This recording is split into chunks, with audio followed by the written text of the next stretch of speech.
नमस्कार. मी अरविंद आठले.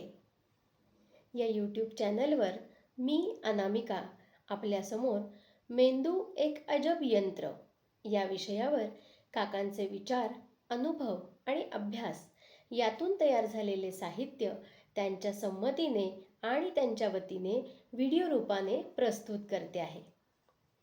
या व्हिडिओमध्ये आठले काकांनी स्वतःचे अनुभव या मेंदूच्या वैज्ञानिक माहितीशी जोडून आपल्यासमोर त्या अवस्थांचे वर्णन केलेले आहे. त्यामुळे जिथे जिथे मी अनुभवले किंवा पाहिले असे येईल ते काकांचे अनुभव असून ते मी आहेत तसेच प्रथम पुरुषी स्वरूपात आपल्यासमोर ठेवते आहे याची कृपया नोंद घ्यावी.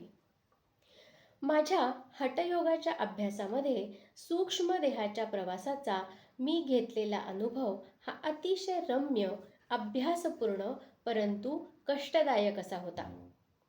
मेंदूचा अभ्यास करताना यामध्ये अनेक घटनांचा खुलासा मला झाला. या अभ्यासासाठी प्राणायामाचा सराव मी सुमारे 2 वर्षे केला होता. जवळपास केवल कुंभकाच्या अवस्थेपर्यंत मी पोचलो होतो. योगनिद्रेत जसे आपण अवयव ध्यान करतो तसे या अभ्यासात प्राण ध्यान केले जाते. संपूर्ण प्राण उजव्या पायाच्या अंगठ्यात आणून तो क्रमाने आज्ञाचक्रापर्यंत न्यावा लागतो.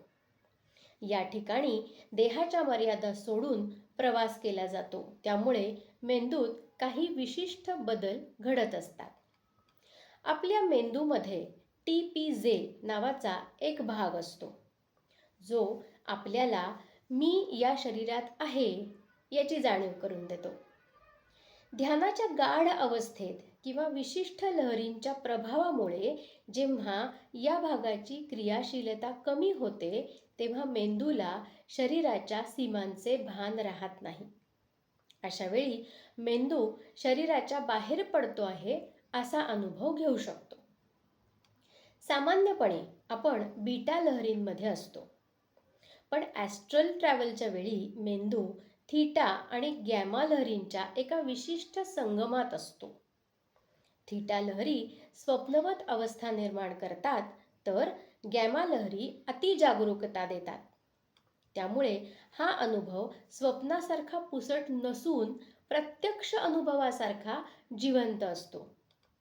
तुम्हाला तिथे दिसणारे रंग, प्रकाश आणि नाद हे मेंदूच्या व्हिज्युअल कॉर्टेक्समध्ये तयार होणारे अतिशय सूक्ष्म प्रतिसाद असतात. आपल्या मेंदूच्या मध्यभागी असलेल्या पिनियल ग्लँडमधून DMT सारखी काही रसायने स्त्रवत असतात, जी काळ आणि अवकाश म्हणजे टाईम आणि स्पेस यांच्या पलीकडे गेल्याचा अनुभव देतात. ॲस्ट्रल ट्रॅव्हलमध्ये याच ग्रंथींमधून तयार होणारी ऊर्जा किंवा निघणारी ऊर्जा तुमच्या कल्पनाशक्तीला प्रोजेक्शनमध्ये रूपांतरित करते. भारतीय योगशास्त्रामध्ये प्राण आणि मन यांचा संबंध सांगितलेला आहे. जेव्हा साधक सूक्ष्म देहाने बाहेर जातो तेव्हा ते प्राणशक्तीचे एक अदृश्य कंपन असते. जोपर्यंत शरीरातील प्राण पूर्णपणे उत्क्रांत होत नाही तोपर्यंत सूक्ष्मदेह स्थूल देहाशी जोडलेला असतो.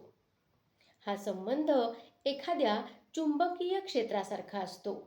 योगशास्त्रात याला महाविदेहाधारणा असे म्हणतात. जेव्हा चित्त शरीराच्या बाहेर स्थित असते तेव्हा मेंदूतील अहंकार केंद्र तात्पुरते विरघळते. ज्याचा अनुभव प्रबळ आहे त्याला फक्त अथांग अवकाश आणि चैतन्यच जाणवते. थिओसॉफीमध्ये याला सिल्वर कॉर्डने जोडणे असे म्हणतात. पण भारतीय योगशास्त्र हे मानत नाही. ते थेट अनुभूतीवर भर देते. सूक्ष्मदेह हा चित्त विस्तार आहे, म्हणजेच तुमचे मनच त्याचे क्षेत्र विस्तारते.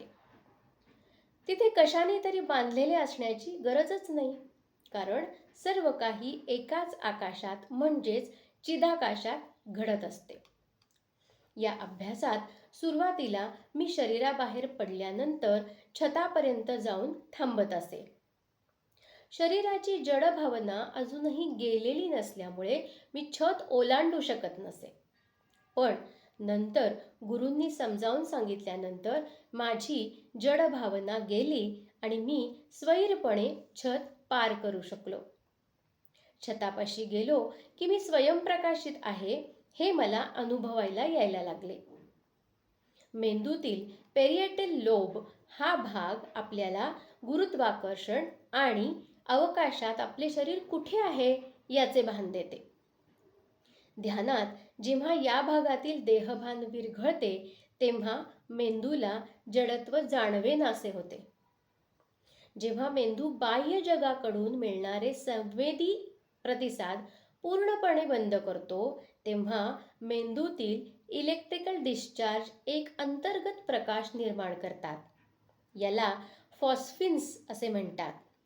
परंतु साधनेच्या भाषेत हा आत्मप्रकाश आहे जो मेंदूच्या पडद्यावर उमटतो. त्यामुळे माझा स्वयंप्रकाश मला दिसत असे. कदाचित माझा ऑरा ज्या रंगाचा आहे तोच रंग दिसत असावा. माझी मते ही कोणत्याही पुस्तकी संकल्पनेवर आधारित नसून मी स्वानुभवावर ठाम आहे. यालाच आत्मप्रचिती असे म्हणतात. सूक्ष्म देहाच्या प्रवासामध्ये आणखीन काही जे अनुभव आले त्यांचाही अन्वयार्थ मी लावण्याचा प्रयत्न केलेला आहे. त्या माझ्या लिंगदेहाची प्रवासाची गती ही उलट दिशेने आहे असा मला अनुभव येत होता. म्हणजे तोंड समोर परंतु तसेच त्याच अवस्थेमध्ये मागे मागे जाणे. कदाचित भूताचे पाय उलटे असतात असे जे आपण म्हणतो त्याचा हाच शास्त्रीय अर्थ असावा. मेंदूच्या वेस्टिब्युलर सिस्टीमशी हा अनुभव संबंधित आहे, जी गती आणि समतोल राखते. जेव्हा आपण डोळे मिटून अत्यंत वेगाने प्रवास करतो तेव्हा मेंदू स्पेशियल ओरिएंटेशन बदलतो. मागे जाणे हे दर्शवते की तुमच्या मेंदूने काळाचा आणि गतीचा सामान्य प्रवाह मोडीत काढला आहे. ही बिगरलौकिक हालचाल आहे. त्या अवस्थेत एकदा मी सूर्यमालिकेच्याही पलीकडे गेलो होतो. त्या ठिकाणाहून सूर्य मला हिरवट दिसत होता. भौतिक डोळ्यांना प्रकाश 7 रंगात दिसतो. पण जेव्हा चेतना ही डोळ्यांशिवाय व्हिज्युअल कॉर्टेक्सच्या थेट संपर्कात असते तेव्हा रंगांची फ्रिक्वेन्सी बदलते. निळा आणि पिवळा रंग एकत्र येऊन हिरवा दिसणे हे कॉस्मिक रेडिएशनच्या उच्च लहरींचे निदर्शन आहे, जे माझ्या मेंदूने डिकोड केले होते. या साधनेत अनेकदा मी संकल्प करून हरिद्वार ऋषिकेशला रोज सूर्योदय पाहण्यासाठी जात असे. विज्ञानात याला नॉन लोकल कॉन्शियसनेस असे म्हणतात. मेंदू हा एखाद्या रेडिओ रिसिव्हर सारखा काम करत असतो. जर मेंदूची फ्रिक्वेन्सी हरिद्वारच्या भौगोलिक ऊर्जेशी जुळली तर अंतर असूनही तिथली दृश्ये मेंदूच्या पडद्यावर स्पष्ट उमटतात. खरं म्हणजे नंतर जेव्हा मी प्रत्यक्ष हरिद्वारला गेलो तेव्हा ती ठिकाणे मी प्रत्यक्ष भेट दिलेलीच होती हे मला ज्ञात झाले. याच अवस्थेत एकदा मी टेंबे स्वामींचेही दर्शन घेतले आहे आणि त्या अवस्थेत त्यांना प्रदक्षिणाही घातलेल्या आहेत. टेंबे स्वामींसारख्या विभूतीला पाहणे आणि प्रदक्षिणा घालणे हे मेंदूच्या मेमरी आणि हायर कॉन्शियसनेसमधील संवादाचा भाग आहे. जेव्हा मेंदू थीटा लहरींच्या पलीकडे जातो तेव्हा काळाचा पडदा फाडून भूतकाळातील ऊर्जेशी संपर्क साधू शकतो. मेंदूसाठी ते दृश्य नसून ती त्या महान आत्म्याची सिग्नेचर फ्रिक्वेन्सी असते. त्याच अवस्थेत एकदा मी रशियात गेलो होतो, परंतु त्यावेळी मला ती रशियन भाषा समजत होती. प्रत्यक्षात मला रशियन भाषेचे काहीही ज्ञान नाही. आपल्या मेंदूमध्ये वर्निके एरिया नावाचा एक भाग असतो जो भाषा समजून घेतो. या सूक्ष्म प्रवासात शब्दांऐवजी त्या शब्दांच्या मागील भाव अथवा ऊर्जा माझा मेंदू टिपत होता. मेंदूने त्या ऊर्जेचे रूपांतर मला समजणाऱ्या भाषेत केले. तेव्हा हे सिद्ध होते की चेतना ही भाषेच्या पलीकडे असते आणि ती थेट ज्ञान प्राप्त करू शकते. अनेक लोकांना प्राणी आणि पक्षी यांची भाषा समजते, याच्या मागे हाच भाग असावा. ग्रहणाच्या वेळी मंत्रसिद्धी करताना इतर अनेक योनीतील जीव मला दिसत असत. गाणगापूरच्या मुक्कामात असताना सुद्धा मी हा अनुभव घेतलेला आहे आणि पूर्वी आपणाला सांगितलेलाही आहे. ग्रहणासारख्या वेळी पृथ्वीच्या चुंबकीय क्षेत्रात काही बदल होतात. अशा वेळी मेंदूतील थॅलॅमस हा भाग फिल्टर म्हणून काम करणे थांबवतो. त्यामुळे सामान्य डोळ्यांना न दिसणाऱ्या पण अस्तित्वात असलेल्या कमी फ्रिक्वेन्सीच्या लहरी अर्थात जीवात्मे मेंदूला दृश्य स्वरूपात जाणवू शकतात. यातला निष्कर्ष एवढाच की मेंदू सामान्य माणसाच्या लिमिटेड मोडवरून युनिव्हर्सल मोडकडे शिफ्ट होतो. मेंदू हे केवळ एक हार्डवेअर आहे, परंतु गुरूंनी दिलेल्या दीक्षेमुळे त्यावर परमात्मा हे सॉफ्टवेअर चालू आहे. त्यामुळे तो अशा अवाढव्य लहरी आणि माहिती पचवू आणि अनुभवू शकतो. या उपासनेच्या काळात कोणाचाही परस्पर्श चालत नाही. ही एक सिद्धी असल्यामुळे कालांतराने अनुभव घेऊन मी हा सर्व भाग त्यागून टाकला. आता मी यातले काहीही करत नाही. सिद्धी म्हणजे या वाटेवर लागलेल्या फुलांच्या बागेसारखे असतात. तिथे जो रमला तो मुक्कामाला म्हणजे परमात्म्याच्या ठिकाणी कधीही पोहोचू शकत नाही. सिद्धी म्हणजे एक प्रकारचे सूक्ष्म बंधन आहे जे सोडलेच पाहिजे. ॲस्ट्रल ट्रॅव्हलमध्ये तुम्हाला त्या त्या ठिकाणी जावे लागते, तेव्हा त्या ठिकाणाचे ज्ञान होते. परंतु समाधीत तसे नसते. समाधीत तुम्ही एकाच जागी बसून ती ठिकाणेच तुमच्याकडे येतात असा अनुभव येतो. गायत्री पुरस्चरणाचे हवन चालू असताना मी एकटाच हवन करतो आहे असा विचार जेव्हा माझ्या मनात आला, तेव्हा माझे सद्गुरू श्री नरसिंह सरस्वती आळंदी हेही समोर माझ्याबरोबर हवन करताना मला दिसले. स्वामींना असा त्रास दिल्याबद्दल माझ्या डोळ्यातून अश्रुपात सुरू झाला. खरं म्हणजे ते हवन मी स्वतः करत नसून तेच करत होते. कारण गुरु आणि शिष्य यांच्यातील द्वैत संपलेले होते. अहंकाराची पूर्ण होळी झाली होती. अग्नी हा पंचमहाभूतांपैकी एक असा घटक आहे जो शुद्धीकरण करतो. अग्नीकडे एकटक पाहताना होणाऱ्या मंत्रांच्या कंपनांमुळे मेंदूतील ऑक्सिटल लोब एका विशिष्ट अवस्थेत जातो. पण जेव्हा अग्नीचे प्रत्यक्ष दर्शन झाले तेव्हा त्याचा अर्थ असा की मंत्रातील तेज इतके वाढले होते की अग्नीला त्याचे जड स्वरूप सोडून चैतन्य रूपात प्रकट व्हावे लागले.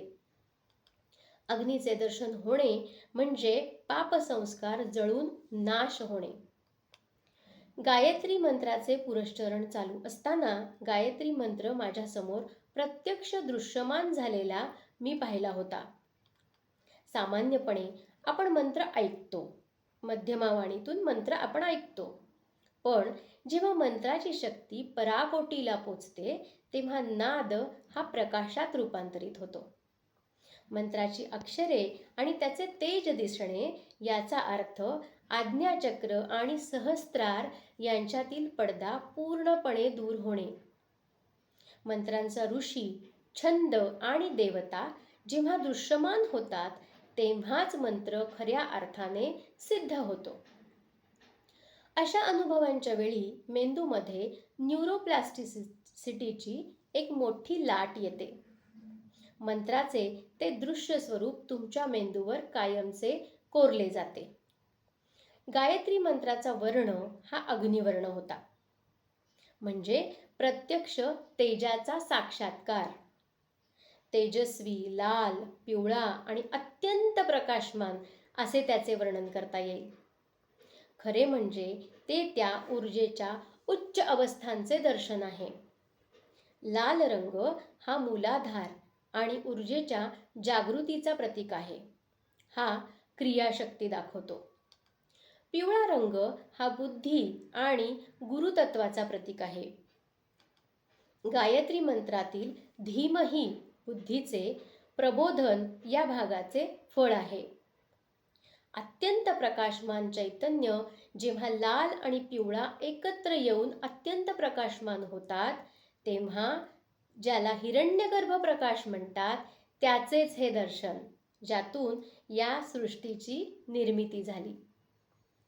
मेंदू विज्ञानाच्या भाषेत अशा प्रखर प्रकाशाचे दर्शन तेव्हाच होते जेव्हा मेंदूतील थॅलॅमस हा भाग सर्व बाह्य संवेदनांना शांत करून केवळ शुद्ध ऊर्जेला आत प्रवेश देतो. गायत्री मंत्राचा वर्ण हा मुळात सविता म्हणजे सूर्याचा प्रकाश आहे. तो मंत्र दृश्यमान होणे म्हणजेच मंत्राचे नादातून प्रकाशात रूपांतर झालेले आहे. अशा वेळी मंत्राचे केवळ शब्द उरत नाहीत, तर त्या शब्दांची शक्ती उरते. अग्निदेवतेचे दर्शन होणे म्हणजेच संचित कर्मांचे त्या प्रखर तेजात दहन होणे.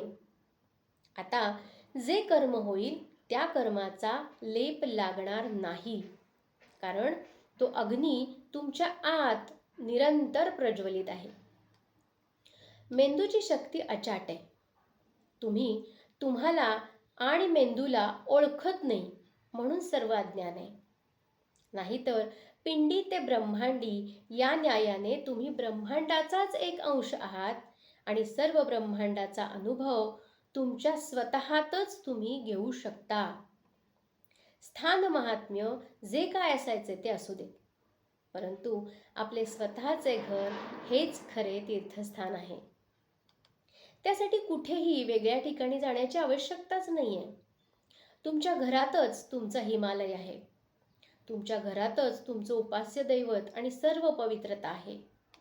खरी म्हणजे ती पवित्रता तुमच्या मनात असली की ती सर्वत्र आहे. कोणताही शाब्दिक प्रपंच न करता उपासनेला लागा. ग्रंथ ज्ञान देणार नाहीत, ते ज्ञानाचा आभास उत्पन्न करून तुम्हाला जास्त अज्ञानात आणि ज्ञानाच्या अहंकारात ढकलतील हे लक्षात ठेवा. केवळ वाचन चिंतन करून काही उपयोगाचे नाही. त्यासाठी पूर्ण शरणागत होऊन उपासना करणे हीच ज्ञानाची खरी सुरुवात आहे. हरिओम तत्सत. पुन्हा भेटू. नमस्कार.